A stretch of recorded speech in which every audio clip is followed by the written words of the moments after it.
And now we have Dr. Shruti Kapoor, founder and CEO of Safety, joining us live from New York for our top focus. Dr. Shruti Kapoor, thank you so much for being with us here on Wion World is One. Help us understand. Thank you. The employees of Google have sent out a loud and clear message to their CEO, to their management, and this will have a sort of a domino effect across technology companies in the US to start with. It's absolutely brilliant what the Google employees are doing right now. And they're showing the world that they stand in solidarity with these women who have come out, and that sexual harassment at workplace will no longer be tolerated. Something which has been happening across the world, including in India through the Me Too movements. And I'm actually thrilled to see Google employees walking out all around the world in support of victims of sexual harassment at workplace. So it will definitely create waves across Silicon Valley and other technology companies, that women no longer are going to stay silent, and that there are people in support of them, of making workplaces safer for all. Right, and I'm going to ask you about these five, demands, or what the employees have asked of Google. One is, of course, forced arbitration. That's something that Google has been accused of, where they've forced employees who are making sexual harassment complaints to go through an arbitration process within the company and not resort to other measures like the courts. I think that's a very standard policy for a lot of large organizations, private and public. We have seen this in other organizations, and it is probably to protect, their privacy and to protect matters from getting out into the public. But I think Google employees have done an excellent job at these five demands. Getting rid of the forced arbitration is definitely something that we the people need now. We need transparency. We need the employees to be able to get out there and sue their companies for not taking appropriate action against any sort of sexual misconduct. And also, what a protest like this does is that bring in some kind of standardization when it comes to reporting claims of sexual misconduct safely and anonymously. In fact, that's also one of the demands made by Google employees. Absolutely.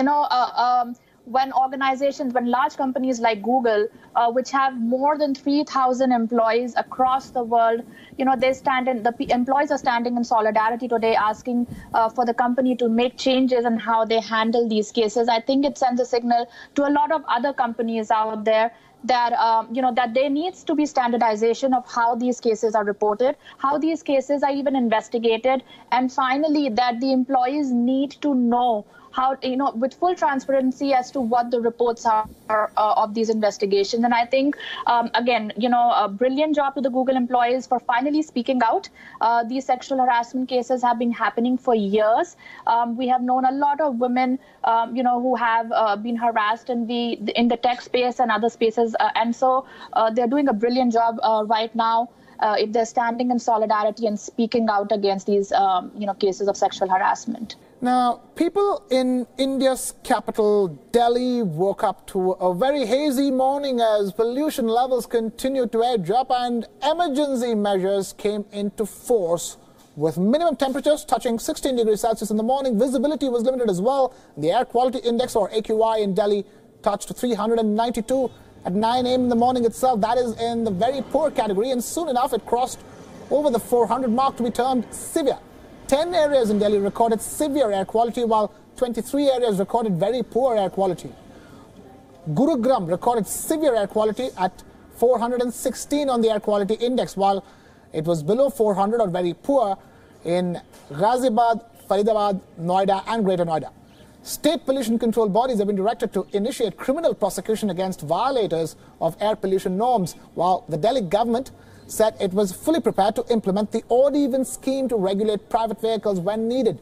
The Supreme Court appointed Environment Pollution Control Authority, or EPCA's ban on construction and other activities that cause pollution has come into effect starting today. Meanwhile, the body has urged Delhiites to use public transport for the next 10 days when the air quality is likely to deteriorate even further. Keep in mind, private vehicles contribute to 40% of the pollution in Delhi and the National Capital Region, and there are a total of 35 lakh private vehicles in the region. To ease people's travel woes, the Delhi Metro is pitching in It has introduced 21 additional trains on its network that will provide over 800 additional trips to those using public transport. On to the latest on the constitutional crisis in Sri Lanka. And it's a big move towards easing political tensions in the country. President Maithripala Sirisena has reconvened the parliament on the 5th of November. Keep in mind, this is a climb down of sorts by the president who put Sri Lanka into turmoil by sacking Ranil Wickremesinghe as Prime Minister and naming former President Mahinda Rajapaksa in his place. November 5th is when the budget was to be presented before Sirisena announced Wickremesinghe's sacking and suspended the parliament till the 16th of November. On Wednesday, Sirisena met Speaker Karu Jayasuriya and gave an assurance that he may consider calling an early session of the parliament. Former Prime Minister Wickremesinghe has welcomed the president's latest move. He tweeted, and I quote, "The people's voices have been heard. Parliament will be reconvened on the 5th of November. Democracy will prevail." Meanwhile, the international community is worried about political tensions sparking violence in Sri Lanka. The US, UK, Canada and Australia have issued travel advisories to their citizens. Wion's associate editor Palki Sharma Upadhyay spoke to Sri Lankan Prime Minister's son and Member of Parliament, Namal Rajapaksa, on Sri Lanka and India's relationship with it. Listen in. What's in front of me right now? One is an old report which quotes you as saying that India's influence in Sri Lankan elections cannot be ignored. India is important in regional politics. We cannot ignore India's influence. The second report says that in the past 48 hours, former Sri Lankan President Mahinda Rajapaksa has sent feelers to meet Indian officials, and New Delhi has so far decided to not intervene. Can you confirm either of these? Have you tried to reach out to New Delhi? What is Mr. Rajapaksa's position going to be vis-a-vis India if he is indeed confirmed as the Prime Minister?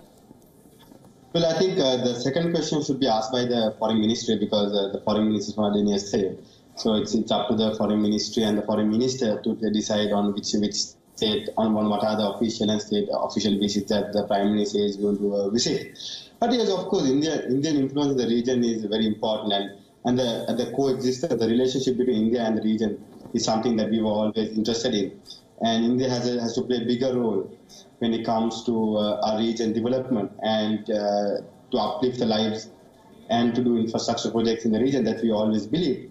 And I know during my father's government, before 2015, there was a misperception or misinterpretation of his policies. But we want to think about the future, not about the past. So we want to put things right. So we will always stand by our policy on non-aligned. So we will always be non-aligned, and we invite all the investors to come and invest. And Sri Lankan-India relationship has always been strong, robust and resilient. And we will always make sure that robust and resilient relationship continues.